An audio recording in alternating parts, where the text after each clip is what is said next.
Well, good morning, y'all. Welcome, welcome. We're going to go ahead and talk today about self awareness. Okay, so when we're talking self awareness, first thing we're going to talk about is personality theories and where does the concept of personality come from and what do the various theorists say about personality. So we're going to start off with Freud because in lots of our psychology classes, Freud's kind of the beginning, the start of a lot of the psychological thought because Freud was one of the big names way back when, and a lot of his theories, while we have reevaluated them and they don't hold as much credence as they once were thought to, they still hold on to this day, and they underlie a lot of our kind of base understandings of the psyche and the way the mind works.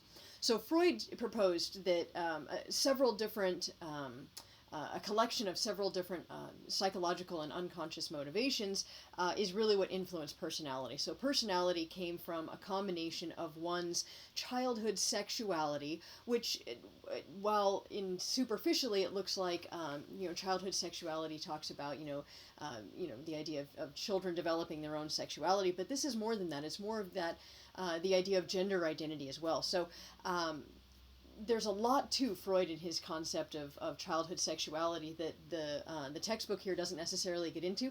So I'll post another lecture if you'd like to go a little bit more deep involved into Freud and what exactly that developmental process looked like. But Freud suggested that the development of one's sexuality during childhood, which is really more understood these days as the development of one's sexual and gender identity, as well as unconscious motivations in the psyche and one's internal motivations to satisfy your base desires are really what influence our personality. So Freud put these in terms of the id, the ego, and the superego, as well as the psychosexual stages of development. Now, on the other hand, mental illness came from conflict between the various parts of the psyche, so between the id and the superego, or from the conscious and the unconscious. The personality itself came from these unconscious and conflicting desires and how we dealt with these desires. And when we dealt with these desires in a poor way, we would develop mental illness. That's what kind of Freud's overall theory is. And this theory is coined the psychodynamic theory. And the psychodynamic theory says that behavior is a result of the interaction between unconscious and conscious minds. And the theory, the psychodynamic theory, produced the form of treatment called psychoanalysis. So Freud coined psychodynamic theory and practiced psychoanalysis on various clients and patients. Now, his base theory is based on the idea of the conscious, the unconscious, and the preconscious. So the idea here is that the psyche and the mind, the workings of the mind, is kind of like an iceberg. So if you take a look over here on the graphic, we can see a very large iceberg where only the top of the iceberg is visible above the water line. So this would be the conscious level. This is the area of the psyche that we are aware of. These are our thoughts, our perceptions. It's the day-to-day experiences that we have and what we think about those experiences. So it's everything that we're aware of doing. Now, just below the surface of the water, you can kind of look down through the surface of the water and you can see the next part of the iceberg. That's the preconscious level. That's the level that if we wanted to, we could kind of make it out. We could dive down a little bit and take a look at it. We could pull it up and into the conscious level. So these are our memories, stored knowledge. These are things that, you might not be thinking about right now, but you can easily pull them up if that's what you want to do. That's the preconscious level. And then below the surface, deep below the surface, we have what's called the unconscious level. And this is the largest portion of that iceberg or of the psyche, where all of the various elements of who we are that are uncomfortable for us to deal with, that we don't want to deal with. But these would be things like our base drives, our instincts, so our fears, our violent motives, immoral urges, irrational wishes, our selfishness, any shameful experiences that we've had, and of course any unacceptable sexual desires. A lot of Freud is based around this idea of suppressing or repressing the unconscious sexual desires and how that affects personality. So the idea here is that we have this kind of base level of human need, our instinctual, our animalistic kind of a self, and that because our society doesn't allow us to have that, we have to push all of these needs down into this unconscious layer that we don't necessarily always think about and work with. So he separated the mind not only in the ideas of the conscious, the unconscious, the preconscious, but also in the idea of the id, the ego, and the superego. So here the idea of the id is that the id is our base desires, our instincts. It's all of that animalistic drive, that what does it mean to be human as a mammal. Okay, so these would be your eating urges, drinking urges, mating urges, all of these various things, survival needs that we really need to be able to like just subside and survive as a member of a animalistic species. Okay, so he called this element the id, and we kind of can visualize the id as this is the devil that sits on one shoulder. So there's a common kind of metaphor for the id, the ego, and the superego in a lot of our mythologies and our stories, of the angel that sits on one shoulder and the devil that sits on the other shoulder, and they both whisper things in your ear, and it's up to you to figure out what to do right. Well, the id would be the devil that sits on one shoulder, telling you what your base desires are, what your instinctual drives are, what are your hunger ideas or your mating ideas and your fighting ideas, and all of these things that are based on a more chemical kind of a level. The superego, on the other hand, would be your societally based morality, that expectation from outside that we curb the id and that we behave in a more civilized fashion. That's the superego, and the superego tells us what we should do. The id sits on one shoulder, the devil sits on one shoulder and tells us what we want to do. The superego, or the angel, sits on the other shoulder and tells us what we should do. And then we, the person in between, are the ego who has to decide what exactly am I going to do. So how do I balance between what I want to do and what I should do to actually do something?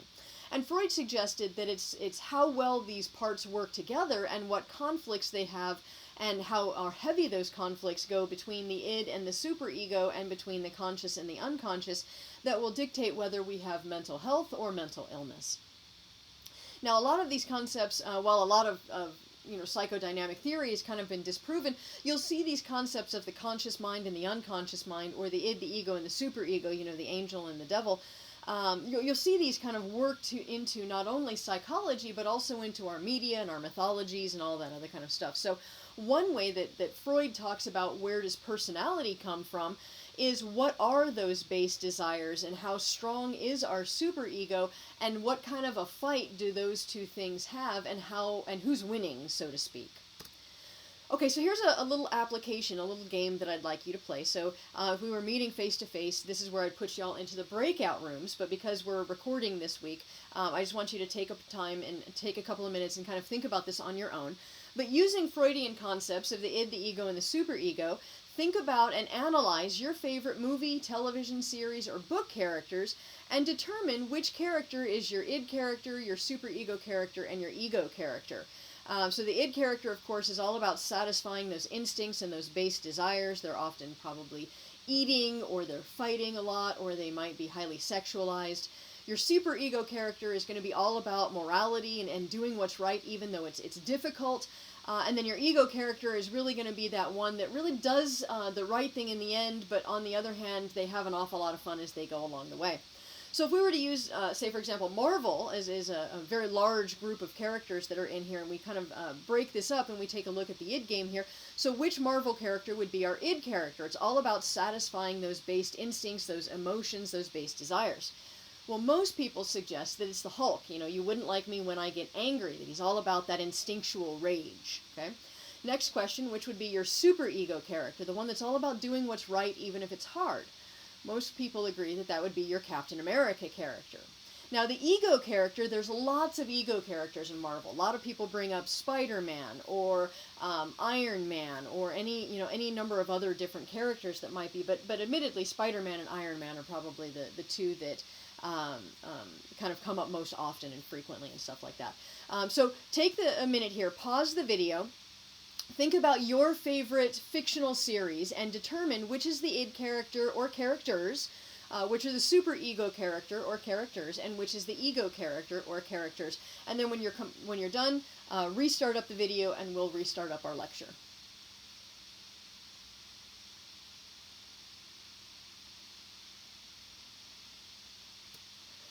right, so our next personality theorist is Adler, and Adler suggested that we have a natural need for superiority. And superiority was defined more by adaptability and kind of improving oneself, mastering life's challenges, rather than superiority over somebody else. It's more superiority over life and over the challenges. And it's this need for superiority that really drives our motivation. Now, when we find ourselves inferior, when we find ourselves lacking, or there is a limitation, or we find that somehow there is an imagined weakness or something along those lines, imagined or real weakness, we tend to do what's called compensation. We compensate for our inferiority by making efforts to really overcome this by developing other areas of our personality. So they would, suggest that somebody maybe has an inferiority complex.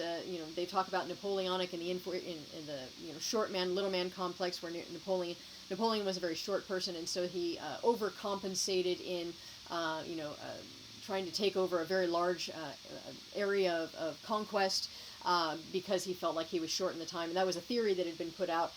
Though recent theories suggest that Napoleon actually was quite average height for his time, so I don't really think that one holds water much anymore. But the idea here is the same, is that if we perceive a weakness or a limitation or a lack somewhere in ourselves, we will overcompensate or compensate for that by building up in another area. So if we perceive ourselves to be relatively lacking in the arts, we might build up our logical abilities to compensate for that.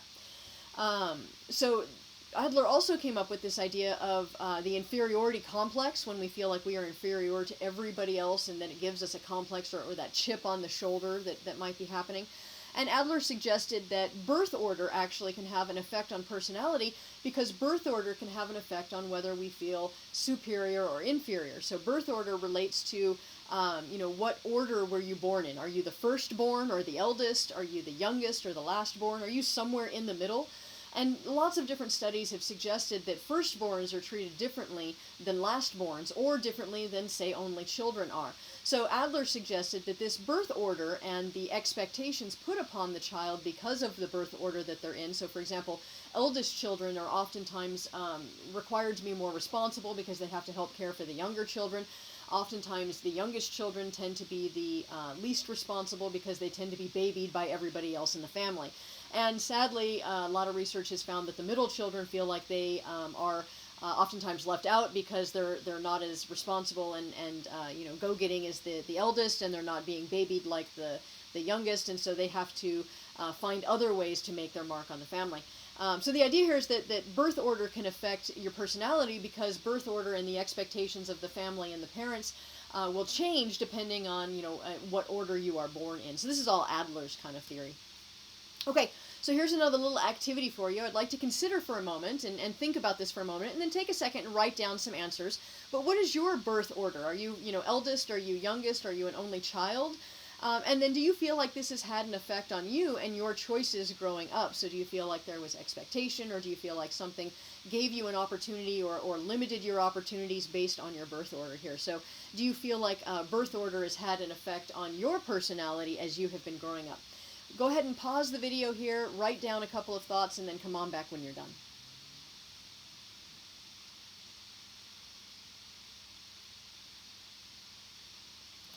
All right, so scooching on, we're going to jump right into another activity here. So this is a little research activity. The idea here is for this activity, I'm going to ask you to go find the answer to this question here, and then I'll give you a couple of minutes to go find it, and then we'll talk about it a little bit more. So our next big personality theorist here is Erik Erikson. And Erik Erikson developed a series of what he called 8 developmental crises that really shape personality as we grow. So there's this series of stages or crises, and how you resolve these crises, whether you have a positive resolution or a more negative resolution, a growth resolution, or a perhaps limited or stagnated resolution to this crisis, will dictate how you blend and merge into the next crisis, as well as what your future personality is. So I'm looking at my textbook rather than the ebook here, but on my textbook, check out pages 78 and 79 in the 13th edition, and write down what are those 8 stages of Erik Erikson's personality theory. If you don't have the print textbook, you should be able to do a search for Erikson's name, and then that should bring you to a major section where it talks about what his theory is. So go ahead and pause the video here.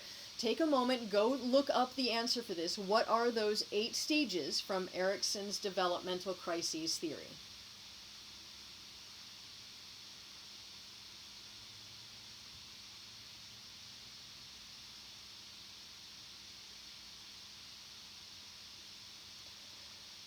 All right, well, welcome back. So what are those 8 stages? Well, here they are right here. The first one is trust, mistrust, autonomy and doubt, initiative versus guilt, industry and inferiority, identity versus role confusion, intimacy and isolation, generativity and self-absorption, and then integrity and despair. So let's talk about each one of these real quickly.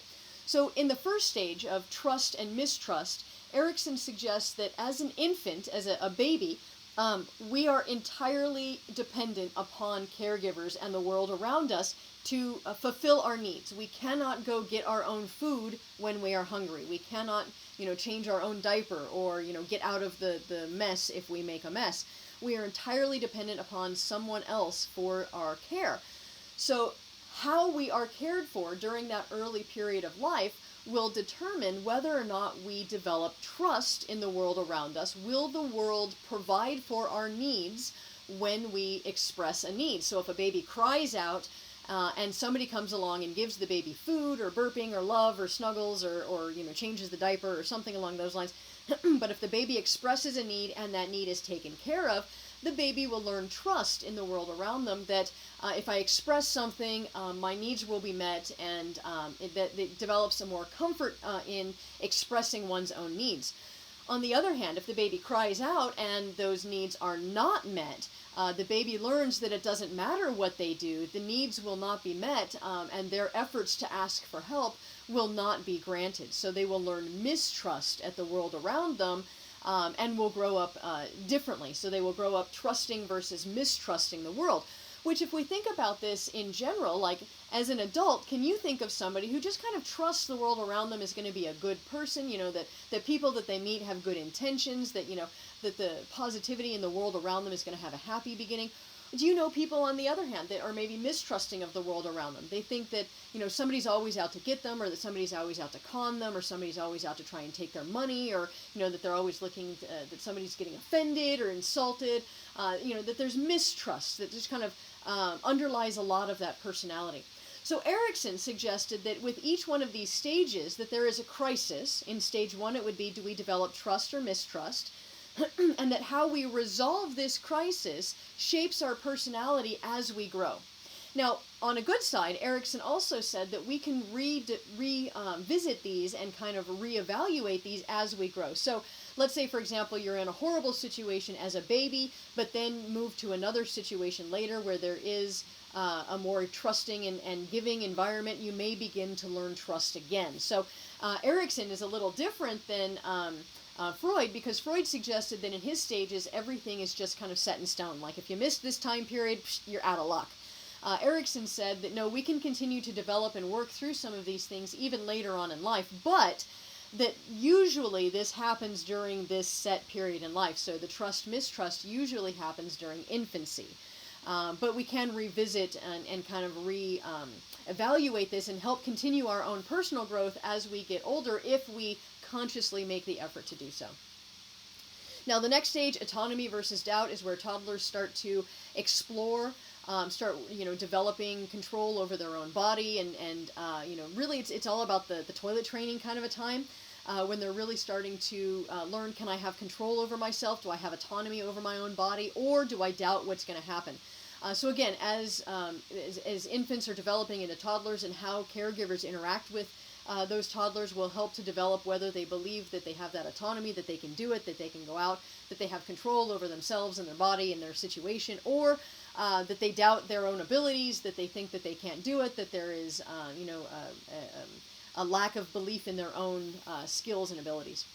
In initiative versus guilt, this is where we start kind of moving away from the caregiver and start exploring the world around us. So do we take the initiative to go out and look and research and find out more? Children are natural scientists.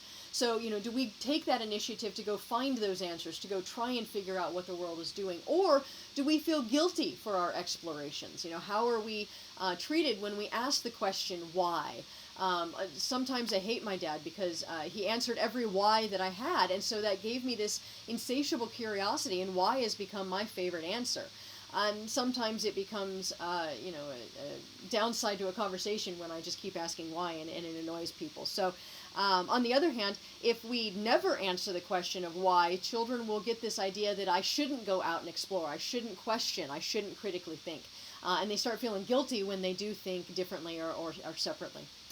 The next one would be industry versus inferiority. Can I do it? So now that I'm deciding that I am going to go out and try and explore and do all of these, scientific researches and attempt all of these things, can I do it, or do I fall short? So I can do it being industry. It's belief in oneself. Yes, I can do this. Inferiority is like, oh darn, I'm not good at this. Everybody else is better than me at this, and feeling kind of behind the curve or lacking in this. Identity and role confusion starts around adolescence. This is where we start figuring out really who we are outside of caregivers, family, and all that other stuff. So we really start exploring more of the identity and kind of playing around with that.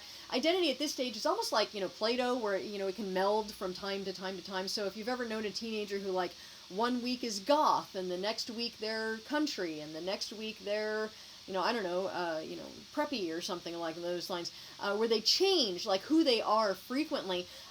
Some adults get annoyed at this, but this is a standard and natural stage and phase of human development. So it's like trying on a costume or a persona or a personality. It's like, hey, does this fit me? Do I like the interactions that I get from the rest of the world when I'm doing this? And does this work for me, or does this not work for me? Does this make me feel good? Does this make me feel bad? So it's this idea of identity, and as we explore more and more and more of those identities, it'll become more and more and more solidified into who we are for the long term. Now, honestly, identity is something that continually adjusts and changes throughout your lifespan, but for the most part, it is explored and largely, not really solidified, but stabilized in this adolescence period. If it's not, then we fall into what's called role confusion, in which case we might be acting based on only social roles and what's expected of us. Or we might be confused about what roles it is that we play. So we don't really know what that, really stable identity is. Our next stage is intimacy versus isolation. Once we figure out who we are, we like to start forming bonds with other people. We as humans are, in fact, a social creature, so we need to form those interactive bonds. Now, this can be friendships or, partnerships or, romantic relationships. Can strengthen our intimacy bonds between familial relationships as well. But this stage here is really about building up that series of social networks and emotional bonds, which will give us the emotional help to be able to deal with all of the stresses of adulthood. If we don't form those bonds, we fall into isolation. Now, when we get into adulthood, we start talking about generativity versus self-absorption. Generativity is when we are generating and producing for a larger and communal good. So we go beyond just what we as an individual need, and we start producing for a larger group. So whether that starts off as, say, a family unit, you and a partner, and then that moves to a familial unit, in which case we've got you and a partner and maybe kids, whether they be fur babies or human babies. Then that maybe moves out to a nuclear, a larger set of nuclear family, and then we start getting out, larger and larger and larger here. Until eventually, once your children have grown up and kind of, left the nest, so to speak, generativity could also be helping the community at large, helping out the nation at large. This is when we start trying to get into politics and community affairs and all of that other kind of stuff to kind of help build a better tomorrow for the groups that we are a part of.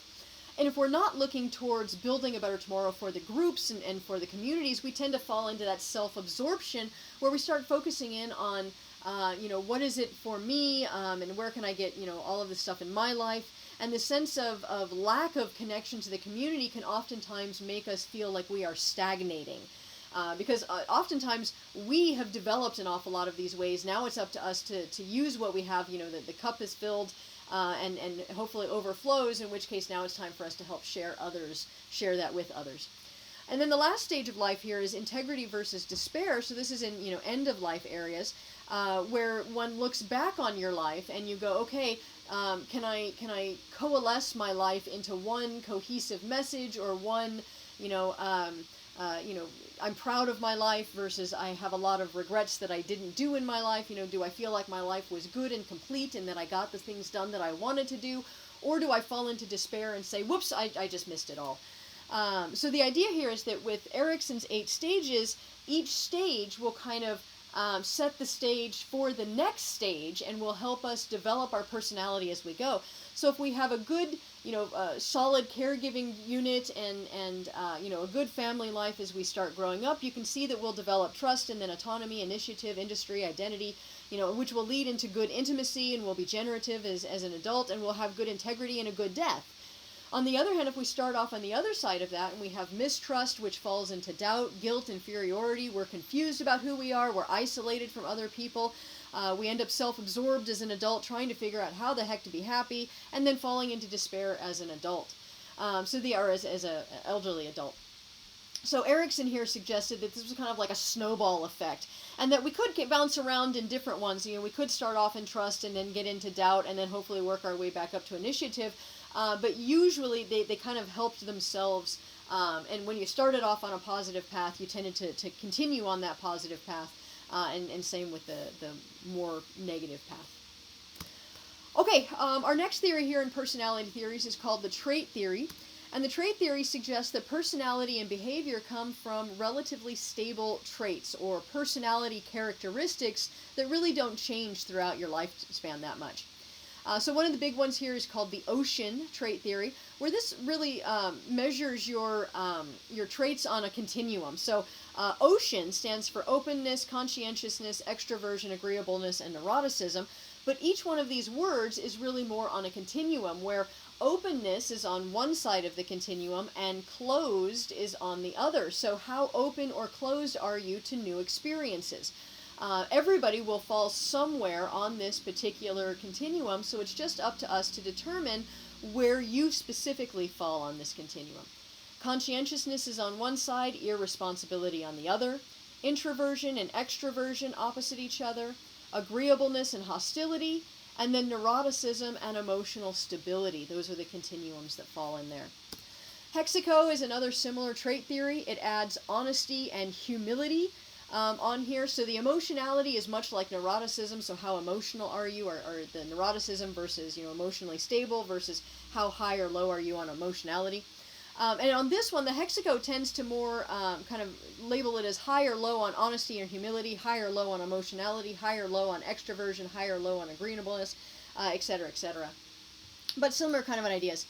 And then the MBTI, or the Myers-Briggs Type Inventory, gives you a combination of either introversion or extroversion, so an I or an E, sensing or intuition, so an S or an N, thinking or feeling, so a T or an F, and judgment or perception, so a J or a P. So the MBTI will come up with a combination of letters such as ISTJ, or INFJ, or ESFP, and each one of these combinations of letters will have a different personality type to it. Now we'll actually be doing the MBTI in class as part of our discussion here. So you'll get a chance to participate in this. And if you've already done the MBTI, because it is relatively common, feel free to do it again and discuss whether or not your results change, because sometimes we do see little changes over time, and also discuss whether or not you feel like this fits you. Because remember, with any trait theory, these are all based on kind of generalized, broad personality traits, and the question then becomes, are they too vague, are they too broad, are they specific enough? And we'll leave that to the article that I'm asking y'all to read for the discussion as well, called The Barnum Effect, that discusses this idea about vagueness in traits and how that relates to the applicability of the personality test itself. Okay? All right, so the next theory here is called the social cognitive theory. And this says that personality and behavior is really learned by watching others and then integrating the consequences that others experience, positive or negative. And this is what's called modeling. So this comes from Albert Bandura and the Bobo doll experiments, where Bandura showed kids videos of adults either interacting kindly with this blow-up clown doll called Bobo, or beating the crud out of the Bobo doll. So they'd hit it, they'd kick it, all that other kind of stuff. Then Bandura put the kids in the room with the Bobo doll and watched to see what it was that they would do. He found out that the kids who watched the adults be nice to Bobo were also nice to Bobo, but the kids who watched the adults be mean to Bobo were also mean to Bobo. In fact, they took that meanness to the next level. So whereas the adults kind of nonchalantly hit or kicked the Bobo doll, the kids would hit the Bobo doll over and over and over again. One kid picked up a hammer and smashed it in the head multiple times. Another kid picked up a toy gun and shot Bobo. So they would take what they saw and they would kind of move it to the extreme because they didn't see any consequences happening when the bad thing happened. So kind of reminds me of, Pinocchio's, the movie Pinocchio, if you've ever seen Disney's Pinocchio, where they go to the Pleasure Island where nothing bad ever happens to them, right? So they just watch everybody else be bad, and since there's no consequences, they try to be bad themselves. And this brings up the idea of what's called reciprocal determinism. And so the social cognitive theory suggests that our behavior is really learned by watching others, but reciprocal determinism suggests that behavior is also an interaction of the person, the cognitions, and the situation themselves. So how does the person interact with the environment, which will give yet another kind of nuance to what behavior is, because the situation can vary and one person can have one trait in one situation and another trait in another. For example, you might be shy in one situation and outgoing in another situation. So reciprocal determinism suggests that yes, we do have these kind of generalized personality characteristics that we learn by modeling others, but that the situation also has a determining factor on how we behave, and we can interact with the environment in a way that changes what the environment does. So it's a back and forth interaction between the environment and the people. All right, so the next little idea about personality comes from what's called the cultural dimensions, and I have a couple of videos up online for y'all to go and watch those. But the cultural dimensions is essentially these 4 different dimensions that various cultures differ in on how they look at interactions between people. So I'll let you go ahead and go watch those videos rather than explaining them to you here. But when we're done with this video, or if you want to pause the video right now and go watch those cultural dimensions video, you're welcome to do that. But otherwise, at some point, watch those little videos on what the cultural dimensions are and take some notes on that. We'll talk about the individualistic and collectivistic multiple times here in this class, but the entire theory also deals with the power distance, uncertainty avoidance, and masculinity and femininity. Okay, so I'll let you go ahead and go watch those, make your notes, let me know if you have any questions.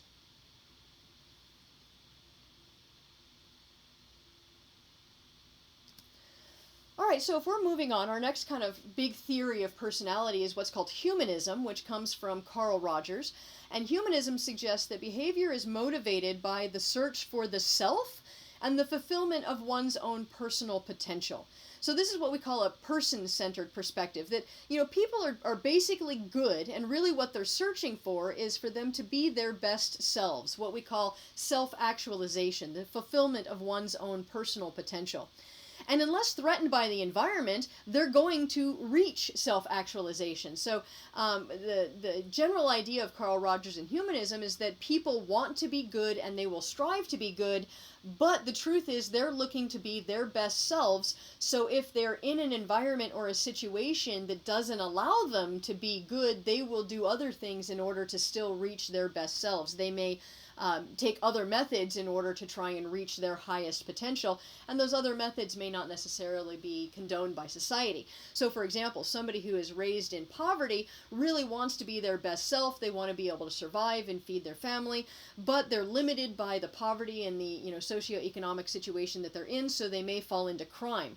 This doesn't mean that the person is a bad person. It merely means that on their way and on their search to becoming their best person, their best choice was this one, and that other people may not see that as the best choice simply because they're not facing the same set of limitations that this other person was.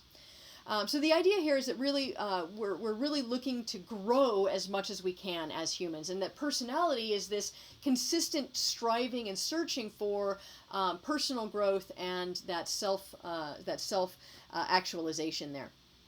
Now, Carl Rogers suggested that the ideal climate for promoting growth is one that provides acceptance, genuineness, and empathy.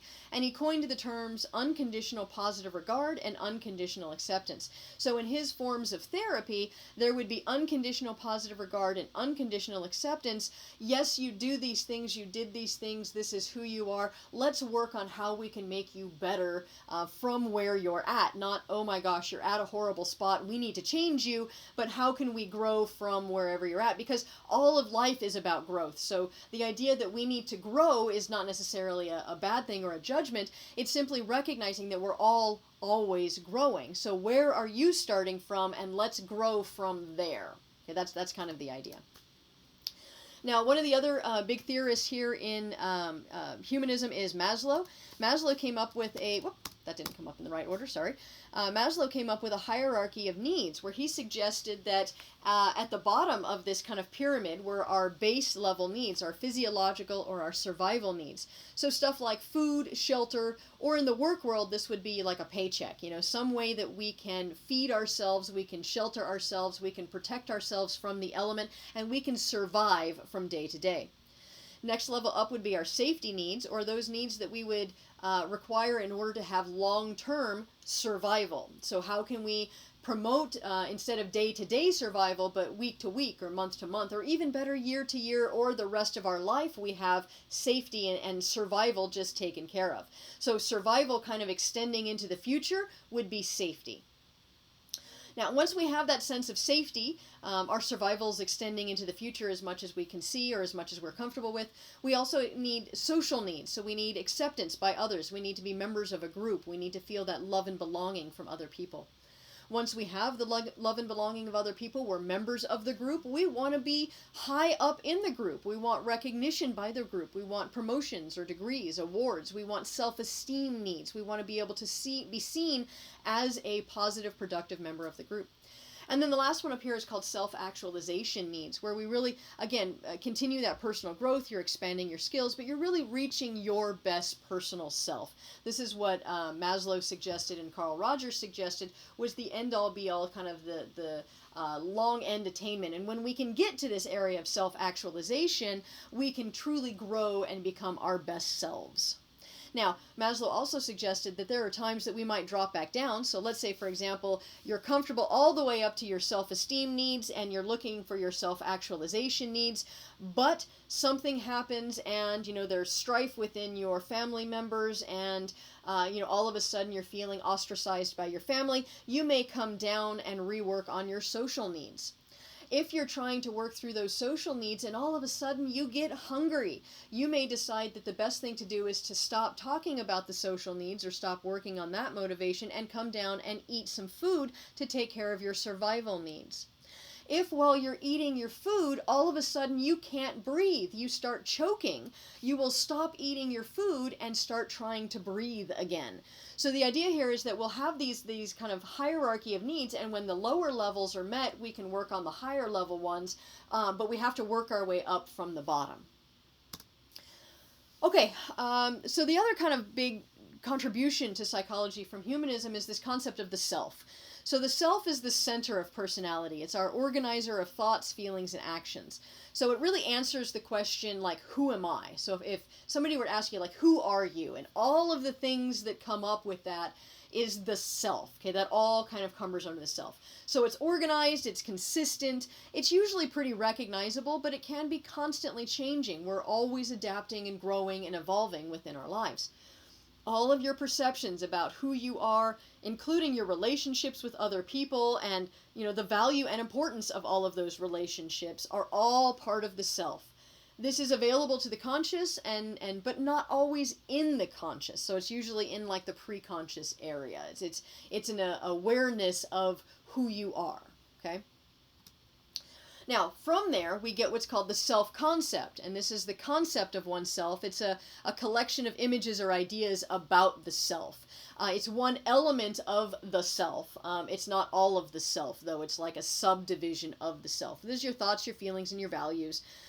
Usually a positive self-concept, do you view yourself in a positive manner, tends to view the world in a positive manner as well. However, if you do not, view yourself in a positive manner, if you tend to fall short of your ideal self, if your self-concept is as I should be better, I should be higher, I should be whatever, then we tend to view the world as dissatisfying. Okay, so that collection of concepts or ideas that is part of the self can have a view on our day-to-day experiences, like are we satisfied or dissatisfied in our daily life. Now, we also have what's called the self-image or a self-schema. A schema, when we start talking about more cognitive ideas, is a categorization in one's mind. So it's like a mental picture of the self.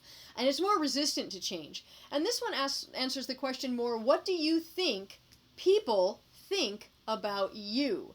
So rather than what do you think about you, which is the self-concept, the self-image is like, what do you believe other people think about you? Like, what is the image that you put out that other people are basing their evaluations of you on? Now, the personal self-image is that elements within you that really establish your uniqueness from everybody else.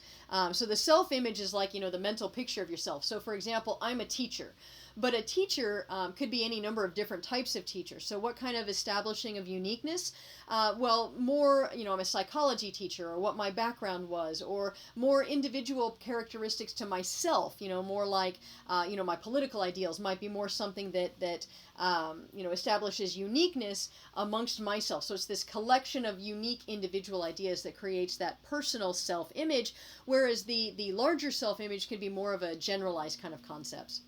And the self-image is going to come from society itself. So it's like how you're treated by others and how you compared yourself to others your entire life, or any of that kind of stuff. So your self-image is very, very much based in the external. Okay, the self-concept is based on the internal. It's like, what do you think of yourself?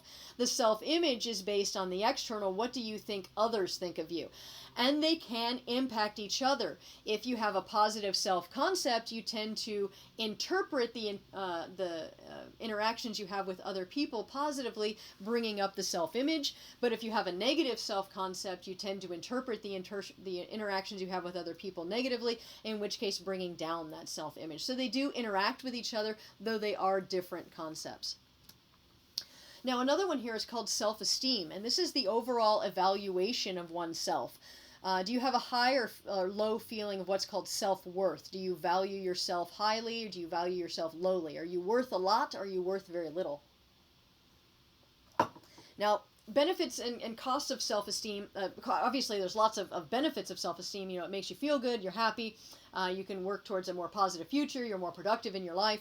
But there's also some costs of it too. So if we have excessive optimism, we can be avoiding reality.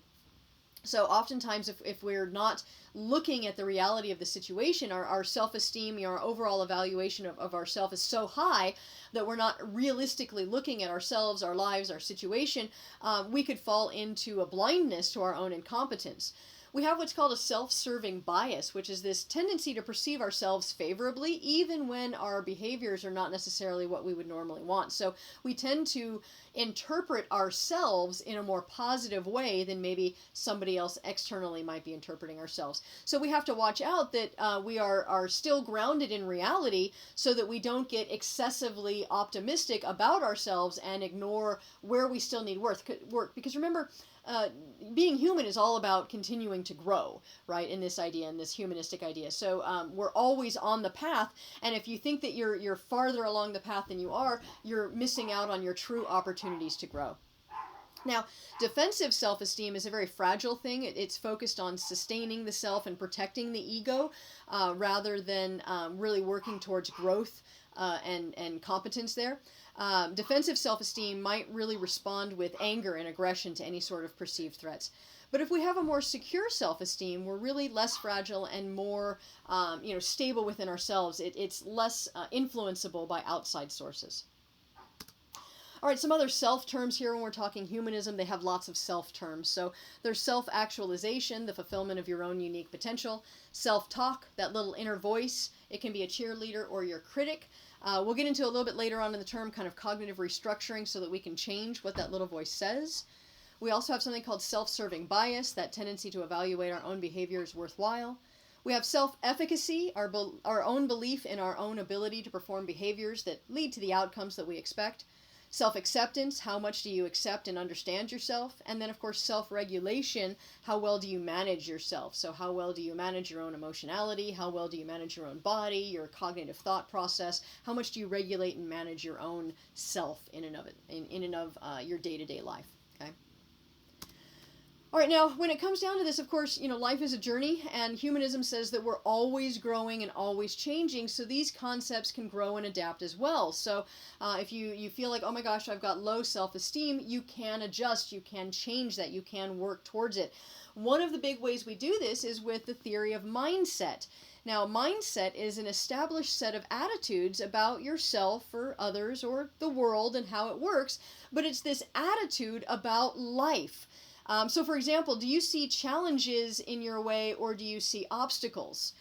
Do you see challenges to overcome or do you see obstacles set to limit you? Are there, interesting puzzles to try and solve, or are there just problems in the way? And just how you face a problem and how you face stress, your mindset about the world and about yourself will really have a big impact on your stress levels, on your interactions with other people, and then your overall happiness in life. So working with your mindset and trying to adopt a more positive and growth mindset that we are always growing, we are always changing, and we are always trying to get to our best selves can have a major benefit in your life. So I'm going to go ahead and leave y'all with this last little research activity here. So how can we improve self-esteem? There's 12 strategies for improving self-esteem, as well as Brandon's 6 pillars of self-esteem. And there's the various page numbers there. But if you are looking to improve your self-esteem, how would you do it? Go ahead and take some time, go look in the book. Again, if you have the ebook, you can search for these things, but go find out what these are and write them down in your notes. Thank you all very much. Have a great rest of your day, and I will talk with you all next time.